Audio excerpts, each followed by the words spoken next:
porque de verdad cada uno es una cajita de Pandora. Cada vez que lo miramos, a mí cada vez me sorprenden más lo que tienen y los movimientos que hacen. En esa época sabías hacer una cosa y le dabas con todo. Podemos decir de un origen tan humilde en el sentido de que es una persona que dejó los estudios, que digamos no llegó a estudios universitarios ni nada, a lo que es la empresa hoy en día y a lo que representan en el mundo y que es un nombre tan conocido. A mí me parece una historia bastante interesante. Porque en Estados Unidos yo no conozco marcas, quizás otras europeas, una que otra, pero en Francia es como muy orgullosamente, ¿sabes?, la tradición familiar. Hola a todos, bienvenidos a otro episodio de Lujo a la Carta. Bueno, en los 3 últimos episodios hemos hablado de LVMH, que es uno de los conglomerados de lujo más grandes del mundo. Y en este episodio vamos a seguir en Francia y vamos a seguir con el grupo Kering. Y vamos a daros un poco de su historia, cómo se empezaron, de dónde han salido. Hola, Caro, ¿qué tal? Bien, muy bien. ¿Y tú? Muy bien, aquí otra vez grabando con ganas. De seguir explorando estas marcas, estos conglomerados, porque de verdad cada uno es una cajita de Pandora. Sí, y cada vez que lo miramos, a mí cada vez me sorprenden más lo que tienen y los movimientos que hacen. ¿Sabes? Esas típicas cajas como que ocupan los magos cuando sacan pañuelos y sacan y sacan. Ya, yo siento que este tema de los conglomerados se ha transformado en eso. Con las muñecas esas rusas, la matrioska. Que Totalmente. abres una, hay otra, abres una, hay otra, abres una, hay otra. Absolutamente. No, y está genial. Bueno, amigos, no se olviden de visitar Instagram, TikTok, ver capítulos anteriores en YouTube o Spotify. Y como estamos viendo con Denis, este va a ser el grupo Kering, que es uno de los conglomerados más grandes que existe a nivel mundial. Sí, sobre todo en el mundo del lujo. El primero ya hablamos de él, que fue el grupo LVMH, y ahora vamos a hablar del segundo, el grupo Kering. ¿Qué marca tienes el grupo Kering para que nuestros amigos vayan un poco diciendo, oh no, no sabía que eso estaba ahí? Porque de verdad son muchas marcas como Gucci. Gucci, por ejemplo, sería de las más... No, iba a Sí. decir una de las más conocidas. Es una de las más conocidas, Sí. pero hay otra que yo la pondría al mismo nivel, que para mí siempre será Yves Saint Laurent, aunque Claro. ahora se llama Saint Laurent. Han quitado el Yves de la marca. Claro, pero bueno, son marcas emblemáticas y como estas dos también hay muchas más que vamos a ir mencionando en este episodio, que va a ser de 2 partes. Entonces ahora vamos a la parte 1 de este episodio de Kering. Denis, ¿y cuándo comienza toda esta historia del grupo Kering? Porque del grupo Louis Vuitton sabíamos que comenzaba del 1800, cuando Louis Vuitton fundó la marca per se, pero esta historia es totalmente diferente. Sí, esta empresa y este conglomerado tiene una diferencia, porque no empiezan con, digamos, una casa de moda o una casa que se dedica a los champán o al coñac, por ejemplo. Entonces, tiene unos comienzos un poquito diferentes. Entonces, vamos a 1962 y tenemos a un François Pinault de 27 años y él decide fundar su propia empresa, que se llamaba Les Établissements Pinault. Y esta empresa lo que se dedicaba era a tratar todo lo que es el sector de la madera. Y ahí es como se fundó. Entonces, inicialmente no tenían nada que ver con el sector del lujo, porque vendía cosas de madera, productos de madera, lo que fuera, pero nada de lujo. Claro, y es interesante porque él fue a los 16 años que dejó el tema del colegio, la escuela en esa época, para ir precisamente y empezar a trabajar en este rubro de la madera. Y ahí dice, mira, como yo ya he hecho todo esto, es obvio que ya con 27 años ya tiene su propia empresa de madera, o sea, porque era lo que sabía hacer hace más de 10 años. Que heavy eran los oficios antiguamente, porque ahora uno va como, sobre todo la gente que hace corporativo va saltando de escalón en escalón o de título en título, por decirlo así, pero en esa época sabías hacer una cosa y le dabas con todo. Y por eso digo, podemos decir de un origen tan humilde en el sentido de que fue una persona que dejó los estudios, que digamos no llegó a estudio universitario ni nada, a lo que es la empresa hoy en día y a lo que representan en el mundo y que es un nombre tan conocido, a mí me parece una historia bastante interesante. Y bueno, en ese sentido es cuando se fundó la empresa y durante los próximos 10 años se siguió expandiendo y compró pequeñas y medianas empresas que se dedicaban al mismo sector y también expandió un poco en cuanto al sector de la construcción y el material de construcción. Que digamos, es el mismo sector, pero algo más es diferente. Entonces ya se iba un poco más abriendo más el abanico de lo que era la empresa. Y ya para los años 70 más o menos fue cuando el gobierno francés le estaba dando una mano a todas estas empresas, sobre todo que eran pequeñas, que no eran muy grandes, para que no despidieran personas y crearan nuevos puestos o mantuvieran sus puestos de trabajo. Entonces él se vio beneficiado con esa ayuda. Sí, estaban como promoviendo que hubiera movimiento en el cuanto a la compra y venta de empresas, sobre todo empresas que a lo mejor iban a la bancarrota Claro. y cosas por el estilo. Entonces eso era algo que el gobierno francés estaba empujando para asegurarse de que el trabajador no se viera sin sitio de trabajar. Y una de las cosas que el gobierno francés estaba haciendo era como fomentando que las empresas se vendieran a bajo coste. Incluso se rumorea que por tan solo un franco francés de la época se podía comprar una empresa. Wow. Y si os recordáis, en el primer episodio del VMH también hay el rumor de que Arnaud compró Christian Dior, bueno, Bussac, que era la empresa, que era la dueña de Christian Dior, por un solo franco. Pero es un rumor, no se ha confirmado ni se ha denegado. ¿Te imaginas que ahora yo hubiera comprado ya muchas empresas con solo un franco? Sería... Sí, porque al día de hoy, ¿qué sería? No lo sé, es que no lo sé, pero sería muy, muy poco. Nada, yo creo. Pero bueno, siguiendo con este tema y hablando un poco más del dinero, ya para el 88, 1988 exactamente, se abren en la bolsa. Y aquí es interesante porque en la actualidad una acción de lo que es este grupo Kering vale 230 euros aprox al día de hoy. Sí, porque fluctúa Puede el fluctuar, mercado. pero por lo general es interesante. Muchas de estas empresas y marcas que hemos hablado, cómo están en bolsa y lo que han crecido. Porque, por ejemplo, cuando hablamos del grupo Hermès, una acción del grupo Hermès está sobre los $2.000. Entonces, Pero ahí también es la escasez. claro. Entonces ahí eso también juega un papel. Louis Vuitton también tiene, bueno, y ahora sabemos el grupo Push que abrió este año, bueno, perdón, 2024 ya, porque ya ahora estamos en el 2025, perdón, se me traspasaron las fechas, los años ya, y así vamos viendo cómo las marcas de lujo también se abren en bolsa. Y bueno, vamos a seguir un poquito más para adelante, llegamos a los 90 y se cambian de nombre. Y esto lo vamos a ver varias veces durante la evolución de esta empresa. Y se convierten en Pinault SA o Pinault Sociedad Anónima.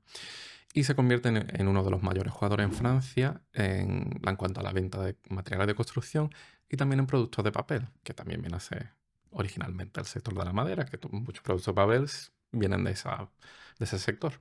Y era la especialidad de ellos. Y era la especialidad de ellos. Claro, y ya para el 92 adquieren, más bien dicho, estos grandes almacenes que existen en Francia, que son de lujo, que vienen a ser la competencia de Galeries Lafayette, que son los Oprytams, ¿sí? Y es interesante porque vienen un poco siguiendo los pasos también del grupo Louis Vuitton. Sí, esta compra diría yo como que es la primera como diciendo, vale, ahora vamos a diversificar nuestro portfolio incluso más y vamos a comprar algo en el sector de venta de ropa, joyería, maquillaje, lo que sea, lo que viene a ser unos grandes almacenes. Entonces a mí me parece interesante, aquí ya como empiezan diciendo, vale, tenemos que ir mirando otros sectores. Sí, y Oprytams para mí no es tan conocido como es Galeries Lafayette, por ejemplo. Siento que es mucho más popular quizás. Sí, yo creo que Galeries Lafayette a nivel internacional se conoce más, pero Printemps yo creo que es un clásico de la persona que ha crecido y ha vivido en Francia de toda su vida. Como hay en muchos lados. O sea, por ejemplo, en Inglaterra tienes a Harrods, que también es muy conocido, o Selfridges, pero que también son muy canon de Inglaterra. Claro, en Estados Unidos tienes también Newman St. Marcus, Bergdorf Goodman, Saks Fifth Avenue, que son muy del mercado americano. Entonces, claro. hay algunos grandes almacenes que son de lujo, pero que son muy del mercado específico en el que están y que no se conocen a nivel internacional. Correcto. España, bueno, en verdad el Corte Inglés en la sección de lujo vendría a ser... Yo diría el Corte Inglés, dependiendo de dónde está la tienda. Bueno, y vemos otro cambio de nombre y ahora se convierte de Pinault SA a Printemps Group. Claro, con eso, imagínate, agarran este nombre de estos almacenes que eran conocidos por el lujo y ahora es como estampa de lujo. Claro. Y para el año 92, François Pinault funda una empresa que se llama el Grupo Artemis S.A. Y yo sé, Denise, que esta historia del Grupo Artemis la vamos a poner un pin para hablar en un futuro porque es muy interesante. Sí, porque, de nuevo, como lo he dicho, cada vez que estamos hablando de nuestro grupo, abrimos y es La como caja una pan. cebolla. Sí, es 100 que capas. Bueno, y como acabo de decir, el grupo Artemis se convierte como en la empresa de inversión de la familia. Y lo que hacen es como una pequeña jugada estratégica y transfieren su participación o lo que ellos tienen de su grupo original que fundaron a esta empresa. Entonces como que mueven sus acciones para que estén bajo el grupo Artemis. Entonces técnicamente ellos ya no son los dueños, sino los dueños de la empresa son el grupo Artemis una pequeña movida del tablero de ajedrez del lujo y de los negocios. y de los negocios. Pero bueno, nada que ya no conozcamos. No. Y ya para el 94 adquieren este gran almacén que es la Redoute, que es es un estilo más premium, Ujú. más que lujoso, ¿no? Yo Un diría, ready to wear, sí, yo diría esto más bien es más cerca al Corte Inglés que conocer el resto de España. claro. O un Falabella, quizás que horrible que se conoce Ujú. en Latinoamérica. Macy's. En México, el Palacio de Hierro, Mm. y así podemos seguir nombrando. Si no, por ejemplo, nos faltan, Nos creo yo. faltan, ¿no? Pero es interesante porque con esto se cambian el nombre. Ujú. O sea, es como, bueno, aquí nos vamos cambiando el nombre como quien se cambia de ropa interior. Y el nuevo nombre, como hicieron con Printemps, añaden Redoute al nombre. Entonces ahora se convierten en Pinot Printemps Redoute. Y comúnmente conocido como PPR. PPR. Y es como lo vamos a nombrar nosotros, porque el nombre es muy largo. Es el nombre entero. Bueno, y Denis, para allá hacia finales de los 90, este grupo empieza a expandirse en el sector del lujo. Y ahí es cuando le empiezan a echar el ojo a esta marca muy conocida que es la marca Gucci. Ujú, Y dicen, deberíamos empezar a adquirir porcentaje de Gucci. ujú. Yo creo que se inspiraron de otro hombre de los negocios franceses y vieron, interesante. Mira lo que está haciendo nuestro querido amigo Bernie. Y le ha salido muy bien la jugada. Entonces, sí, como tú has dicho, empezaron a comprar participación en Gucci y en 1999 consiguieron un 42%. Lo interesante de esta compra es que hubo una medio pelea entre este grupo, el grupo PPR, y el grupo el VMH. Y, a ver, un poquito ahí de... Saltaron chispas, digámoslo así. Sí. Bueno, y si quieren saber un poco más, pueden ver el capítulo 2 del grupo Louis Vuitton, donde contamos esta historia desde el otro lado, del Ujú. lado de Louis Vuitton. Y como hemos dicho que vamos a dedicarle un poquito de tiempo al grupo Artemis, yo creo que esta batalla por Gucci también habrá que hacer un episodio, aunque sea un episodio cortito, simplemente para contaros qué pasó. Y ya para el año 2003 es cuando adquieren Gucci en un 67.7%. Control total ya de la empresa. Claro, tenían ya más la mayoría, pero eso no fue suficiente. No, en el 2004 dijeron, controlar la empresa no nos interesa, la queremos toda para nosotros. Y han conseguido adquirir hasta un 99,4% de las acciones disponibles de Gucci. O sea que nadie se les puede poner en hacer ningún tipo de queja ni nada sobre la empresa. Otra cosa interesante de Gucci es como, por ejemplo, ya creo que uno relaciona antes solamente la moda de Gucci, los colores, el tema de los bolsos, pero hoy día también está muy fuerte, nuevamente gracias a las redes sociales, el tema del maquillaje, por ejemplo. Ujú. Que el maquillaje de Gucci, aparte de ser muy bueno, es muy bonito el packaging, la presentación. Entonces, mira, yo creo que ellos apostaron y fueron visionarios con lo que querían hacer con la marca. En el episodio 2 vas a Uy, saber, uy, uy, uy, vamos a uy, uy, saber uy, todo por qué se han expandido muy bien en el mundo del maquillaje. uy, uy, uy, uy. Bueno, ahora vamos a volver un poquito hacia atrás, porque queríamos simplemente cerrar cómo consiguieron la compra total de Gucci. Entonces, ahora volvemos un par de añitos para atrás y volvemos otra vez al 1999, donde el grupo Gucci compra la muy famosa, icónica casa de moda francesa Yves Saint Laurent, o como se llama actualmente, Saint Laurent Paris. Y cómo logran esta compra es que ellos compran la empresa que era dueña de ella, que era Sanofi Beauty. Y esta empresa era dueña de su línea de haute couture, ready to wear, belleza, perfumería, etc. Entonces ellos compran Sanofi Beauty y bajo eso estaba Yves Saint Laurent. Y puedo hacer una comparación ahí, que era como cuando Arnaud compró Bussac porque tenía Christian Dior.